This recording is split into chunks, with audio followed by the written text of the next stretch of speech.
since I bought the Z6III out, I wanted to do a quick NRaw comparison between NRaw and 4K and Red Raw R3D NE, which, by the way, that's Nikon edition, in case you didn't know that. But I wanted to do a comparison between the two to see if it's, you know, if you thinking about buying the ZR, but you have the Z6III, or I mean, because realistically, right now the Z6III is only $2,096 on sale. The ZR is $2,199. So save a couple $100 or $100 and something dollars by getting, and you actually get a better hybrid camera because you have a viewfinder, an awesome viewfinder. But I have the 35 to 150 Tamron f2 to 2.8 on there right now. I've got it in 35 millimeter mode, f2. I don't know. Hopefully this is exposed right. I don't know. It's different. It's just different. And especially with NRaw, I think the numbers are different when you do the zebras. It's I kind of took them from another YouTuber from a while back, but I just never used them. I just never shot video.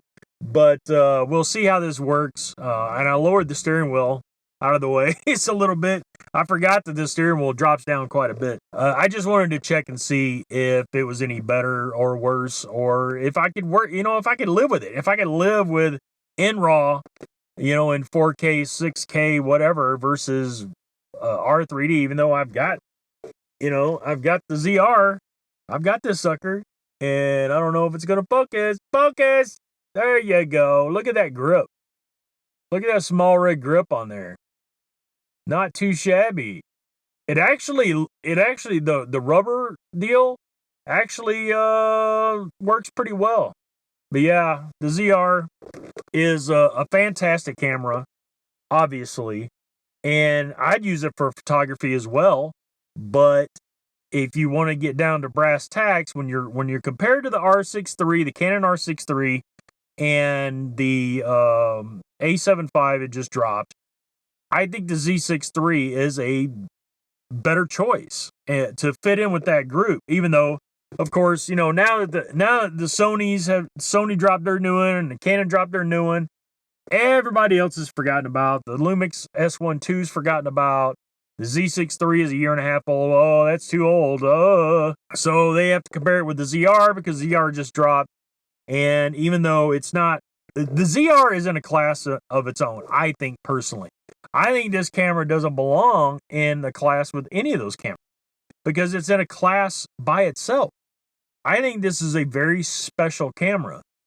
And judging from, I'm in one Facebook group for the ZR.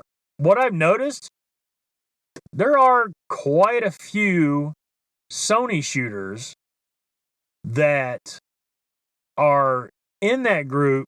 They bought the ZR, and then they come in the group and complain about how different it does this and it doesn't do that. And well, my Sony does this, why doesn't the Nikon do that? It's amazing how things snowball. It's weird how things just get to a point where people lose their minds and they have to buy a camera because other people are buying it. Not because it fits in with their workflow, not because it does this or does that, just to buy it because they don't want to be left out, like they're missing something.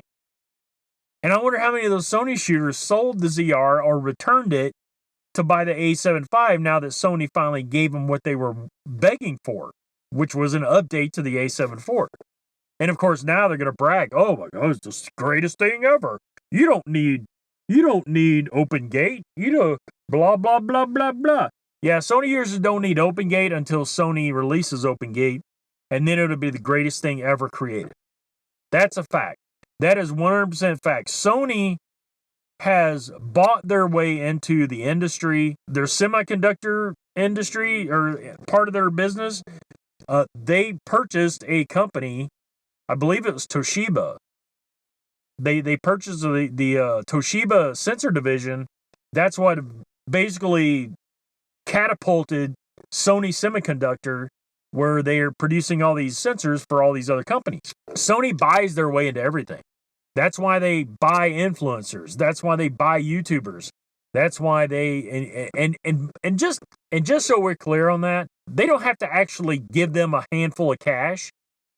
If you haven't thought about it, the YouTubers that get all these views and they make money off the videos, right? They get ad revenue, they get sponsorships that pay them directly, that hand them a wad of cash. They get all that because they get the cameras first.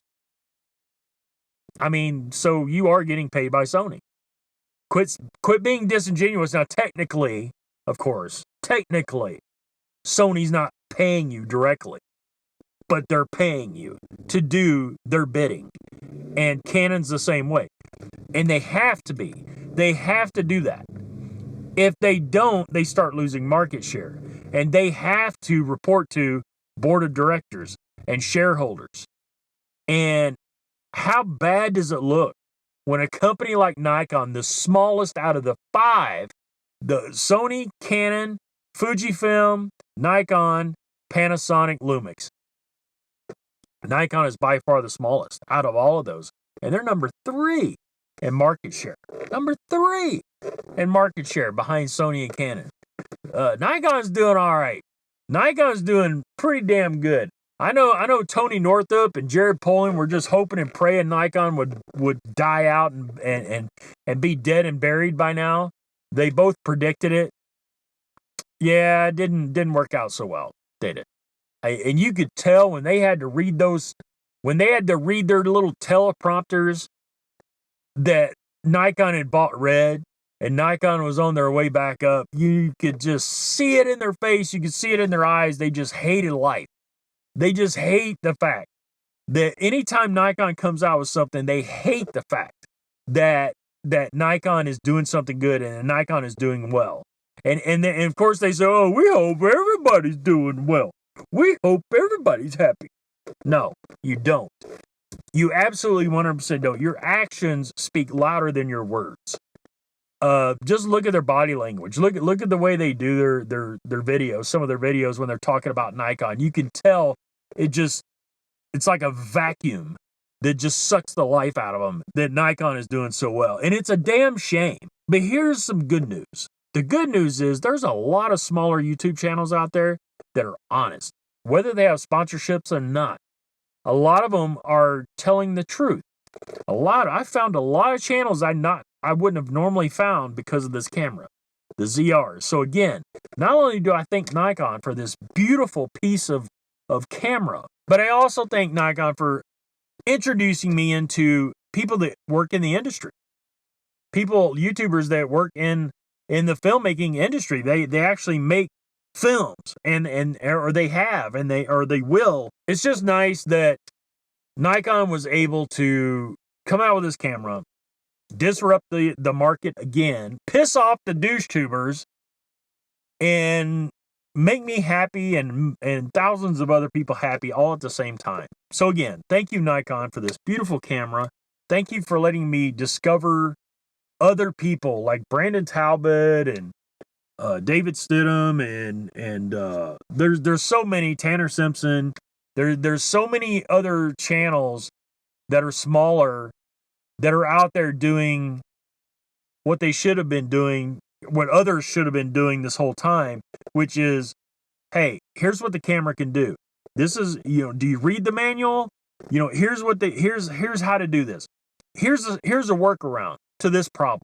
Here's the way you solve this. If the camera can't do what you want it to do, then it's not the camera for you. Why are you buying it? You can look up on Google search anything and find out any information about anything, especially cameras. And they will tell you, they pull it from all over the world. They pull the information and they will tell you straight up what this camera can do, what it can't do. And if you don't do that research, there's other people in these damn Facebook groups, they piss me off. They will not research. They'll come to those groups and want somebody to hold their hand and tell them how to do this one thing without ever reading the manual, without ever Google searching it, looking on YouTube, nothing. don't understand those people. I just don't understand how you go through life like that. And buying this camera just because it's the end thing to do blows my mind. Because most of those people will probably, or I wouldn't say most, but a lot of those people are probably going, is there a fire? I think there's a fire. And it looks, is it a fire or is it steam? I don't know. I need to end this anyway. But I just wanted to do a quick test. And of course, it turns into a stupid rambling again, because that's what I do. Who knows? Maybe I'll start writing down things and sticking to it so that I don't ramble on and on like a moron. But anyway, thanks again for watching. Hopefully, if I figured it out how to do the split screen, I'll show you, I'll have some of the NRaw footage kind of rolling next to it that I took with this, the ZR, and compare it to the NRaw, same 4K, 24p. It's the same, whatever resolution. I just personally, I want to see, did I just spit on my steering wheel? Personally, I just want to see how it compares. And especially as far as the, getting it right and the camera, as far as exposure goes, I know doing it in the car is a little easier than doing it out and about, but for right now, it's too damn cold to be outside. And again, I'm not that outer person who likes to film stuff and has no problem filming stuff out in the public. Maybe I'll get used to it eventually. Thanks again if you made it through this rambling piece of trash video. Catch y'all later.